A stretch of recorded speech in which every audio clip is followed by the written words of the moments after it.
going to start my fourth quarter exam in history. Okay. First book, On the Shores of the Great Sea. Please describe Socrates. How does he look like? Like this eye, and then flat nose, ugly, and then he is so dirty, and his clothes is for poor. Okay. How did he die? How did he die? Because sabi niya, are you friends? Actually, sir, sabi ng dalawang lalaki nag-play guys. Tapos, sinabi niya, so you are more richer than other because you're friends. Am I right? Certainly, sir. Narinig daw ng ibang tao. Kaya sinabi siya sa parang pulis nila dati. Yun po. Tapos po, pinalohojam sa mga suot hindi pala, pinainom siya ng poisonous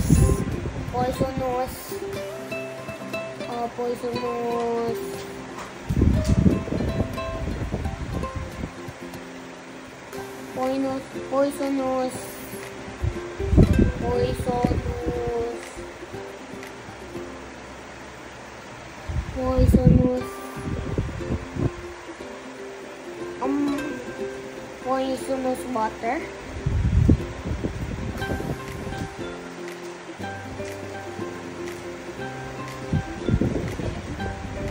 And then he died, but his pupil,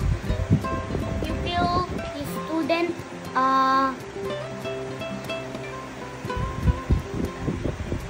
nandiyan student, tapos sinulat lahat ng nag-ranking. What that happened, yun po. Do you think their judgment to Socrates was fair? Unfair? Why? Because he's teaching good, and then para matuto sila, ayaw ng ibang tao. Kaya it's unfair.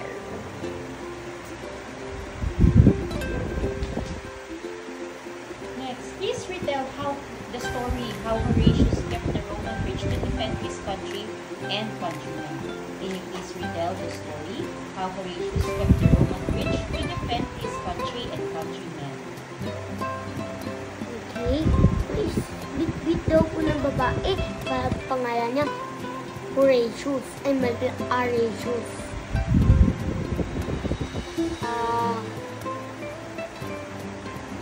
Horatius is what? What did you say?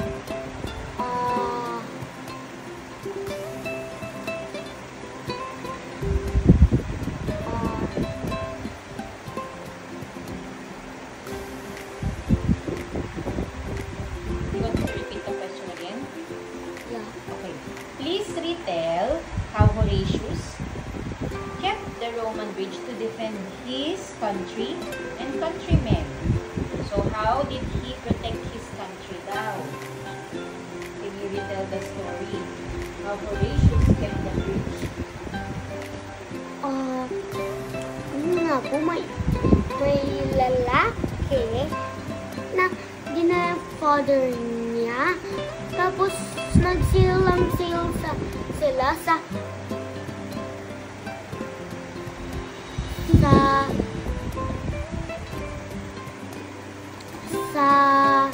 Italy. Tapos,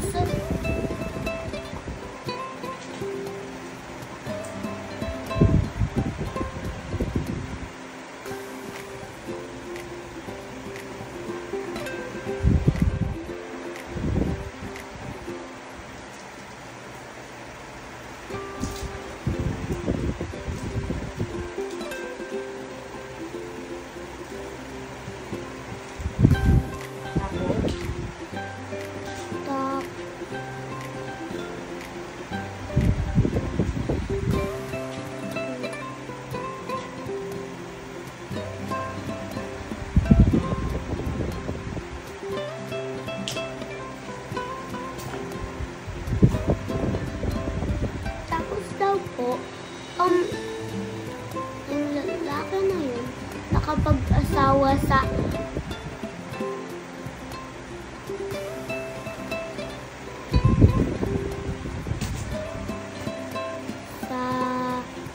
Italian.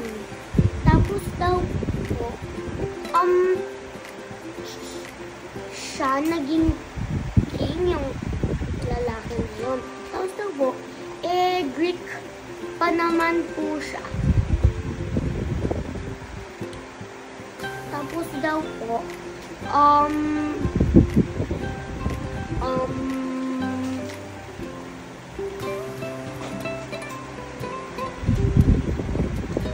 tapos yung mga, tapos dumami yung lahi.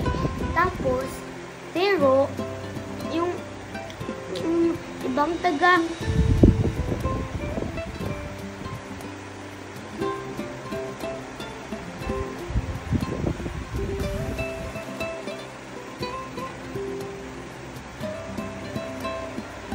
yung mga daw po na taga Italian, ayaw sumuren kasi Greek siya, kaya pinaalis siya. Tapos, nag-help pa siya sa kay King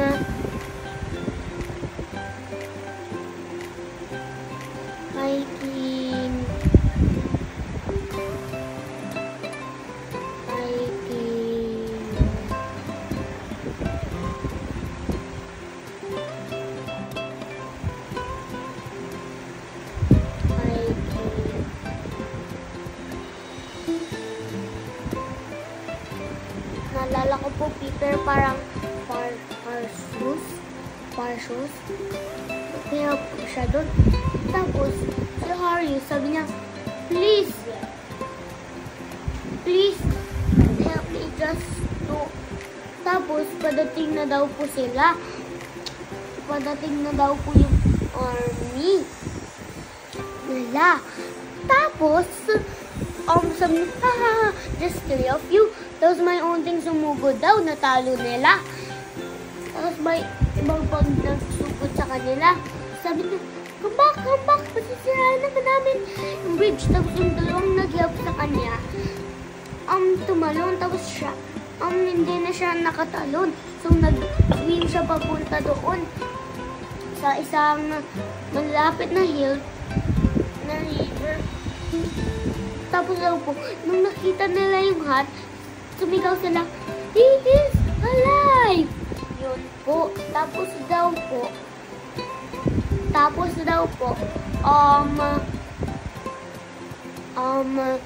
yun po, tapos daw po,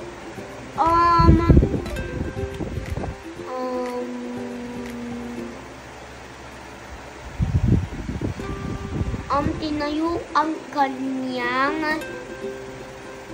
kanyang statue. Yun po.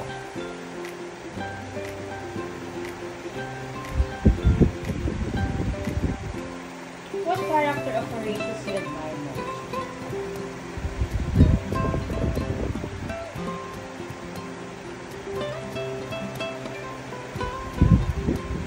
Horatius. What character of Horatius do you admire most?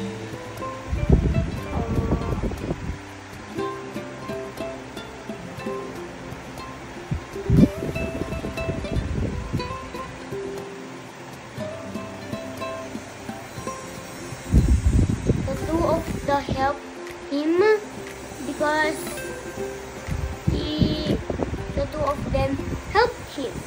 Yun po.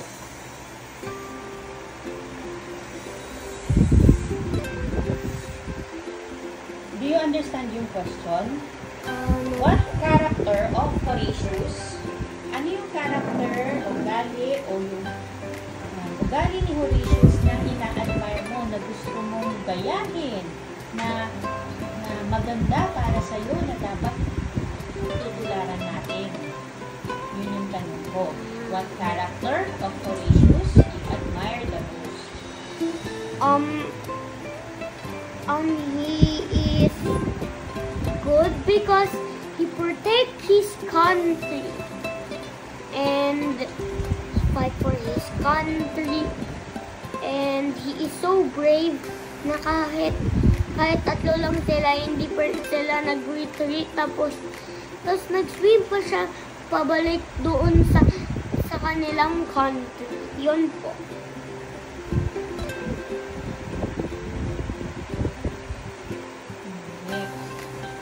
Now, who is Xenophon? And what do you know about him? Sino si Xenophon? And what do you know about him? Can you please tell us everything? His story.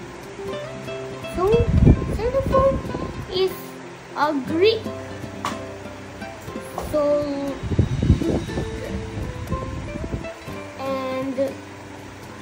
So I'll tell the whole story. Yeah, everything you know about Xenophon. And then, the Greek soldiers si Xenophon. Tapos daw po, may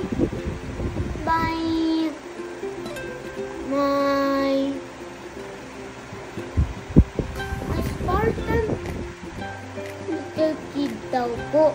Tapos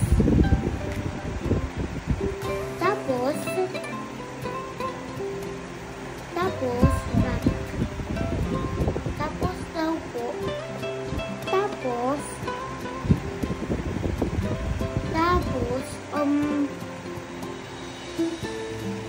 po, yun daw po, isang kid sabi niya, please help me. Tapos nalaman ng mga Greek na taga-Spartan siya. Tapos sinabi niya, please, I want to be a king. Tapos sabi niya, no, sabi ng mga Greek. Sabi niya, if I became a king, I will give you some jewels. Yun po. Tapos daw po, yun po, ang dami na daw po nilang soldiers. Tapos daw po,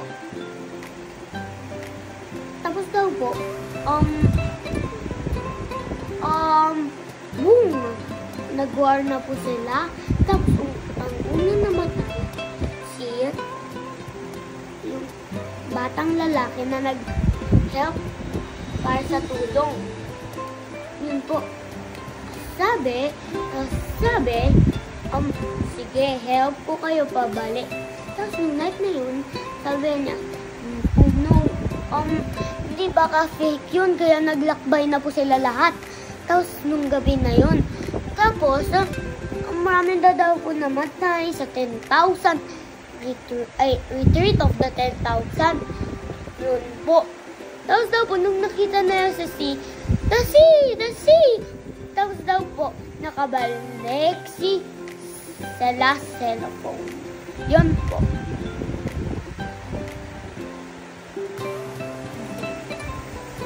Now we will go to Atlas. No, first 50 famous people. Okay.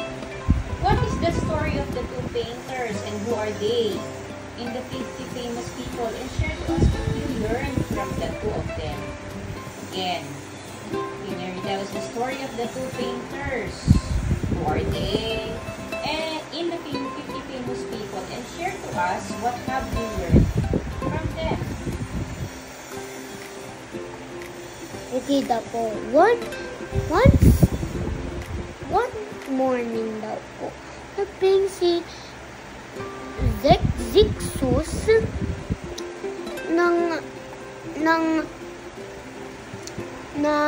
cherries. Tapos daw po, linagay niya doon sa ground. Tapos daw po may mga bunso na siya na kinuha. Tapos sinabi niya na, I'm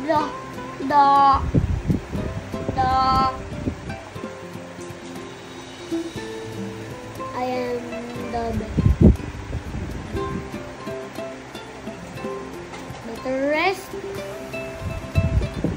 He said that I am the world's top one of fake because ay wala pala pong sinabi na he boasted na walang makakatalo sa akin. Tapos si Parahasius sinabi na I'll do what can I do. Yun po. Tapos nag-paint siya ng curtain. Tapos in-invite niya si Zixus para makita. Yun po, sabi niya, please move aside yung curtain. Sabi niya, ha ha ha, precious love. Sabi niya, why? Because that's the painting. I shall never boast again. I just trick the birds, but you beaten me this time, so I shall never boast. I just deceived the birds, you deceived me. Because I am a painter, yun po. Tapos daw po,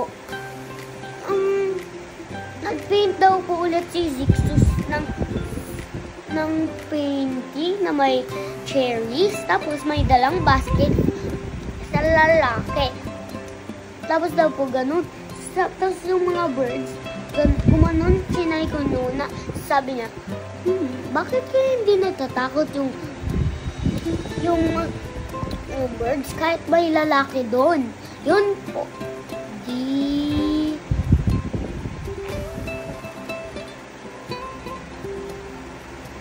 What have you learned from them? Do not boast. Why? What happened if you boast? Because, di mo na alam, may mas magaling ka sa'yo. Tapos, or pag nag-boast ka, ampunin lahat ni Lord ng may meron ka, lahat ng binigay niya sa'yo, kotse, pera, yun po. Okay, next. How did King Solomon prove to Queen Sheba that he is a wise king? How did King Solomon prove to Queen Sheba that he is a wise king?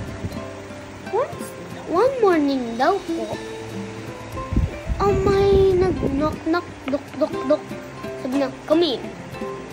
Oh, King, I heard that many men said you are the wisest man in the world. Yun po. Sabi niya, I heard that you have a problem. Yun po. Sabi niya, I have a quiz for you. Yun po, sabi niya. Tapos daw po, may dalawa siyang flowers na hawak. Which is in your garden and which is here is false. Tapos, yung iba daw po ng lalaki, gumanon. Tapos yung iba lalaki, gumanon. Tapos, sabi niya, biglang may remember siya. May tumutubo daw po ng beautiful flowers. Tapos may mga bees daw po na ay kinain yung flowers, ay kinuha yung honey. Sabi niya, open the window. Tapos after later, sabi niya, which is your wait lang po before na po buksan, sabi niya, which is your answer? Ask again, Queen Sheba. Yun po. Tapos sabi niya, naalala niya na. Sabi niya, open the window. Tapos after 1 minute, may dumating na bees. Tapos, parmi yung bees. What is your question? Miss Sheba said, that the bees shown my question. Sabi niya, you are wise, my king. Solomon, other men was not noticed. Acknowledge. The other men had not noticed. Yun po. And King Solomon built at altar in Jerusalem. Yun po. Yun po. Do you think she's really wise? Yes. Do you think? Yes. Kahit hindi ko pa siya nakikita sa panahon namin na yun. Oh, okay. Because he is in the Bible. Oh. Do you remember any story in the Bible about this one? No. It's okay. Then how can someone like you, like little ones like you, can be wise? Si King Solomon kasi, sinabi na kay God, please Lord, help me be wise. Yun po kaya siya naging wise. And then mag-help rin po kay Lord para maging wise ako. What else? So, after that, you pray, and what else? And then I'll study more. Then I'll pray. Okay, now let's go to the last part, which is Atlas. What is the other name? What is the other name for Region 1? Ilocos Region. Okay. Where is it located? Can you please describe it? What is located? Saan siya nakalagay na lugar? Saan siya nakalugar sa Philippines? Describe mo kung nasa part siya in Philippines.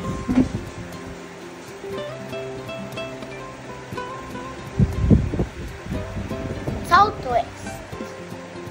What else? I mean, northwest pala.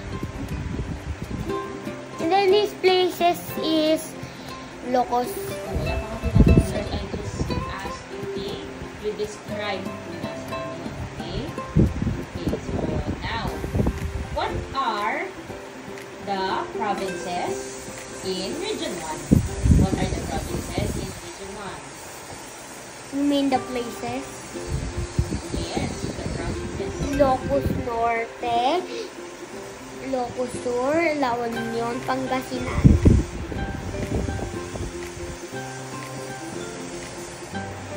Yan po. Pangasinan. Yes, Pangasinan. Oh, which one do you went in Pangasinan? You visited in Pangasinan. What place do you remember that? 100 Islands. Okay. Now, what are the products you can find in Region 1? Okay, ano yung mga pwede natin makuha sa kanila? Corn, root crops, coffee, sugar cane, tobacco, coconut, and then corn. Yun lang po naalala ko. How about places you should go? Do you remember anything? Places, beautiful places in there that you should go. Pangasinan. And it's real. There is 2 seasons that is called dry and wet. Wet is pag tag-ulan and dry is so hot. Like you will be heat stroke. Can you recall the names of the bodies of water surrounding the Philippines? Okay, I'm talking not only about the ocean, but the whole Philippines. Can you recall the names of different bodies of water? I mean, name ng mga sea or ocean that surrounds the Philippines. Bashi Channel. And then South China Sea. And then Philippine Sea. And then the biggest sea and biggest ocean in the whole world is Pacific Ocean. Done. Okay, now last question. What are the 3 main islands of the Philippines? What Mindanao.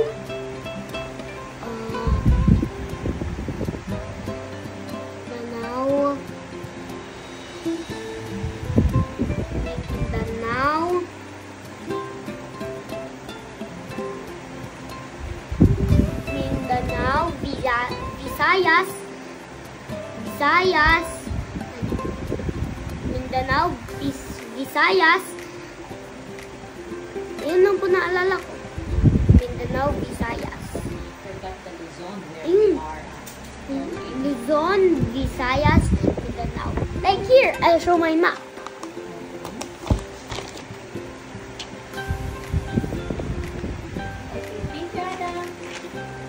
did